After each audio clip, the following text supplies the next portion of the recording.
comprendre le mécanisme du cholestérol pour agir ensuite. C'est quoi déjà le cholestérol ? La définition. Le cholestérol est un lipide de la famille des stérols qui joue un rôle central dans de nombreux processus biochimiques. Ok. Mais en français, ça veut dire quoi ? C'est une graisse qui circule dans notre corps et qui est indispensable pour vivre. Elle est fabriquée aux 2/3 par le foie et apportée par 1/3 par l'alimentation. Vous avez bien entendu, 1/3 par l'alimentation, 2/3 fabriquée. Certains médecins parlent même de 1/4, 3/4.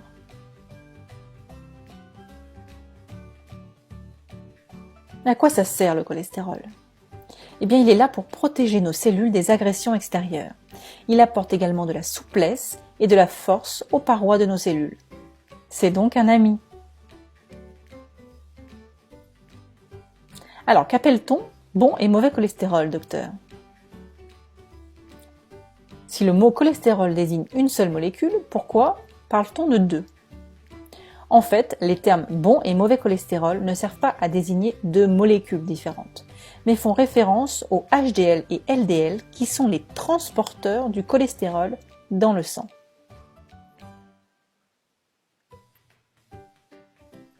Voilà comment ça se passe. Les HDL, connus sous le nom de bon cholestérol, ici mon bonhomme en vert, récupèrent le cholestérol en excès dans notre réseau sanguin et le ramènent au foie où il est transformé avant d'être éliminé.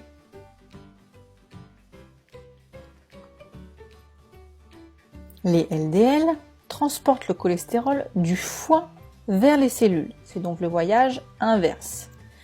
Le bonhomme est en rouge. Quand les LDL fonctionnent mal ou sont en excès, le taux de cholestérol dans le sang augmente. Le cholestérol s'accumule et forme des plaques qui pourraient peu à peu boucher les artères. C'est pourquoi le LDL est surnommé le mauvais cholestérol. Ce foie, il fabrique des HDL et des LDL. Mais l'ingestion de sucre peut augmenter le taux de triglycérides qui lui-même abaisse le HDL, notre bon cholestérol. Donc, à trop vouloir supprimer les graisses des produits industrialisés, les fabricants ont allégé leur recette en gras, mais augmenté le sucre pour compenser au niveau du goût. Mauvais calcul, qui serait à l'origine de nombreux dérèglements, comme vous pouvez le comprendre.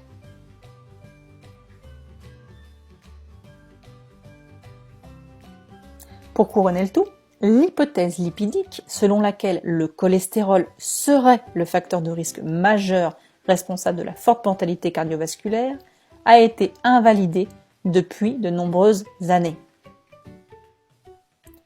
Mais les laboratoires s'étaient déjà engouffrés dans la brèche et une véritable politique alarmiste a été mise en place auprès du grand public et des prescripteurs. Le docteur Michel Delorgeril, cardiologue et chercheur, alerte depuis plus de 10 ans sur le mauvais procès fait au cholestérol et les dangers des médicaments anti-cholestérol. 7 millions de Français prennent un traitement pour rien, selon lui. Voilà donc un gros dilemme. Choix numéro 1, suivre les recommandations de son médecin et prendre les traitements anti-cholestérol, ce qui peut amener à s'exposer aux effets secondaires. Ou choix numéro 2, prendre une voie alternative, tenter de comprendre le cholestérol et réduire son taux sans médicaments. C'est le choix que j'ai fait et c'est le parcours que je vous explique à travers mon blog.